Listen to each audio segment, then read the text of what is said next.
Olá pessoal, tudo bem com vocês? Na aula de hoje a gente vai falar sobre elementos metálicos submetidos à compressão, dando continuidade ao dimensionamento e verificação dos elementos metálicos que a gente começou lá nas aulas anteriores que eram submetidos à tração. Assim como nos elementos metálicos à tração, todas as ações que acontecem nos elementos metálicos acontecem no seu eixo ou no centroide da seção transversal do perfil que a gente escolheu para compor a nossa estrutura. Mas diferentemente dos elementos submetidos à tração, a compressão ele é um tipo de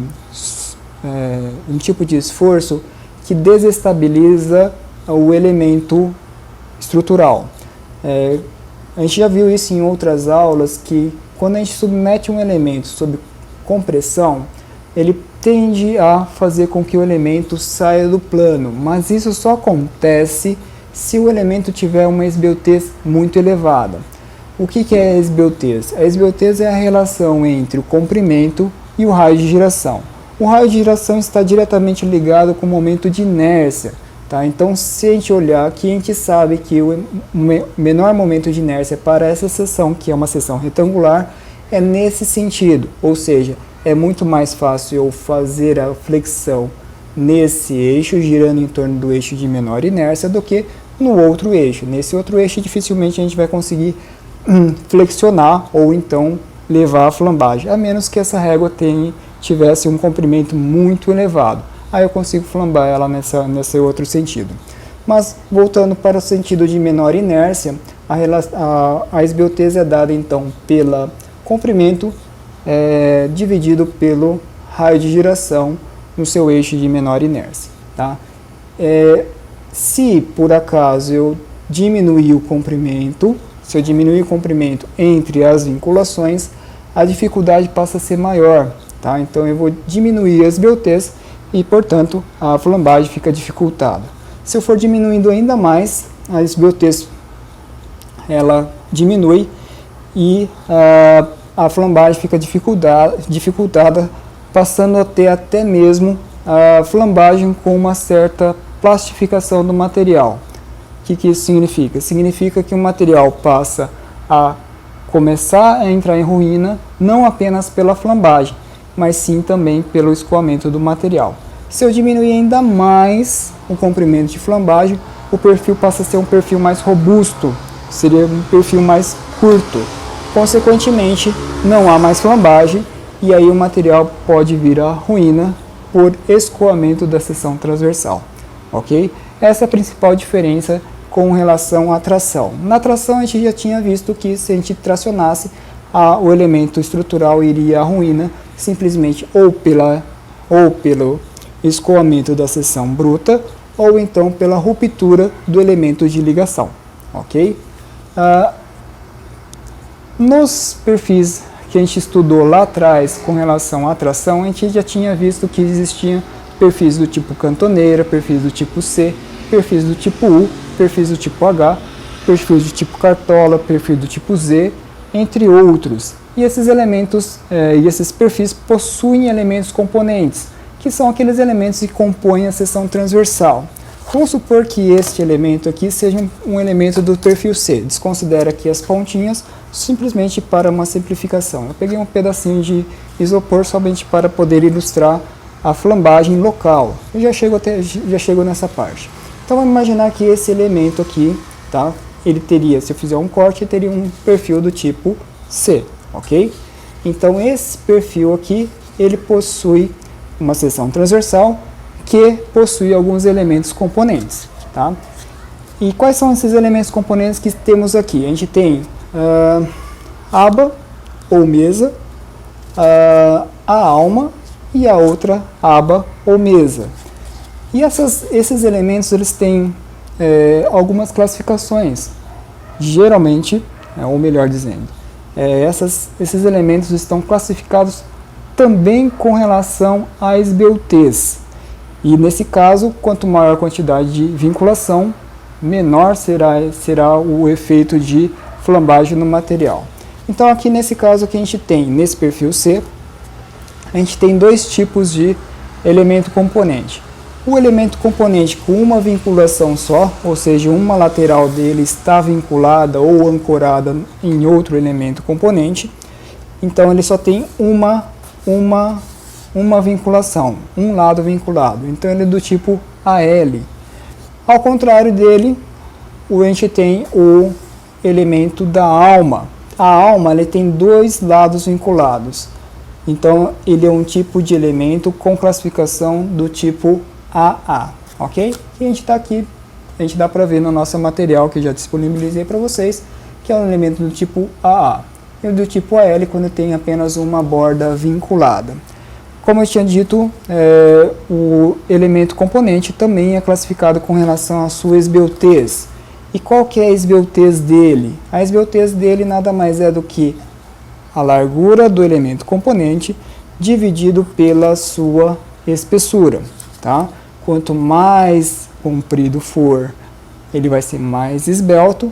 Quanto mais fino ele for, quanto menos espesso ele for, mais esbelto ele será. O que isso influencia diretamente nas nossas considerações para verificação e nossas considerações para dimensionamento?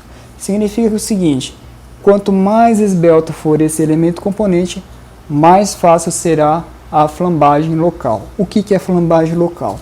Nada mais é do que quando eu submeto o elemento à compressão, os elementos componentes eles saem do plano e começam a flambar, ok?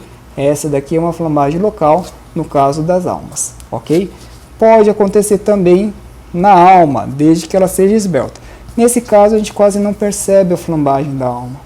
Na verdade dá para ver um pouquinho que aqui tem um afundamento, né? Se você olhar isso num comprimento mais razoável, eu vou ter ondulações. Essas ondulações são as flambagens locais. Ok? Só relembrando, né, o esforço normal está sempre aplicado no centro de gravidade e a ruptura, como a gente já tinha falado no comecinho dessa aula, a ruptura acontece por flambagem ou então por escoamento. A flambagem acontece quando o elemento sai do plano e por isso ele perde as suas características, perde a sua estabilidade e aí o elemento entra em ruptura por conta da flambagem, tá? Se eu reduzir muito ele vai ter o escoamento. Então a gente tem duas condições. Mas como a gente sabe que os elementos metálicos são elementos de muita resistência, a gente vai sempre tentar economizar o máximo possível. Portanto, vai ser os elementos com menor quantidade de material. Isso consequentemente, gera perfis muito esbeltos. Por isso que a maioria dos elementos metálicos de estruturas metálicas possuem ruptura, ou melhor, possuem ruína por conta da flambagem, quando eles estão submetidos à compressão, ok? E a flambagem pode acontecer, como eu disse anteriormente, por flambagem local ou então, flambagem global do elemento, ou então flambagem local do elemento componente do perfil, ok? Dando continuidade, isso daí são as características de ruína, tá? O que vai acontecer com o material na ruína. Agora a gente vai ter que fazer o dimensionamento. Lembrando que em estruturas metálicas não temos condições de dimensionar, apenas os elementos sob tração. Os elementos sob tração são elementos mais simples, mais fáceis de dimensionar, então a gente consegue, a partir de um esforço, calcular a área e aí com a área a gente consegue fazer o dimensionamento correto, largura, espessura e formato do perfil. Mas no caso dos elementos sob compressão e sob flexão ou flexão compostas, a gente tem algumas condições de várias incógnitas que impossibilita a gente fazer o dimensionamento. Então o que nós fazemos?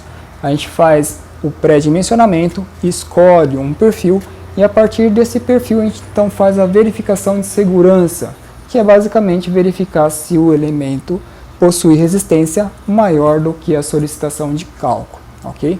Se a resistência de cálculo for maior do que a solicitação de cálculo, ok? E como é que a gente faz esse pré-dimensionamento? Lá, para elementos fletidos, a gente vai ver isso um pouquinho mais para frente, é algo parecido com o que a gente vê em estrutura de concreto armado. o vão dividido por 15, no caso de estruturas metálicas, o vão dividido por 15 vai ser o seu limite menor, e o seu limite maior seria o vão dividido por 25, ok? Consequentemente, a gente tem a altura do perfil que vai ser utilizado sob flexão. O elemento tipicamente submetido à flexão são as terças e as vigas, ok? No caso de estruturas metálicas. Agora, no caso dos elementos sob compressão, sob ação de compressão, a gente precisa escolher o perfil. Mas como que a gente escolhe o perfil? Simplesmente verificando a força dividida pela área? Não dá para fazer dessa forma, porque a gente tem dois outros fatores que podem levar à ruína. Um é justamente a ruptura por escoamento, e a outra é justamente por conta da flambagem. Então eu preciso saber qual que é a rigidez do material para eu poder escolher o perfil. Ou melhor, preciso saber quanto de rigidez que eu preciso para então escolher o perfil. Além, obviamente, da quantidade de material que é refletido na quantidade de área. Então a gente tem aqui as BOTs dos elementos comprimidos no pré-dimensionamento tem que estar entre 90 e 110. Lembrando que a SBOTs nada mais é do que o comprimento dividido pelo raio de giração. Tá? E lembrando que o raio de giração nada mais é do que a raiz quadrada da relação entre o momento de inércia e a área da seção transversal. Ok? Se eu tenho lambda e se eu tenho um comprimento, obviamente eu tenho um raio de giração. Então, com o raio de giração e com a área necessária para resistir àquele esforço de compressão, a gente vai até as tabelas de perfis metálicos e escolhe lá um perfil que seja suficiente para atender esse pré-dimensionamento. Uma vez que a gente escolheu esse perfil, então a gente passa para a verificação da sua segurança. Como é que a gente faz isso? Basicamente, estados limites últimos, que nada mais é do que resistência à compressão tem que ser maior do que a resistência de cálculo, ok? E como é que a gente sabe qual que é a solicitação de cálculo?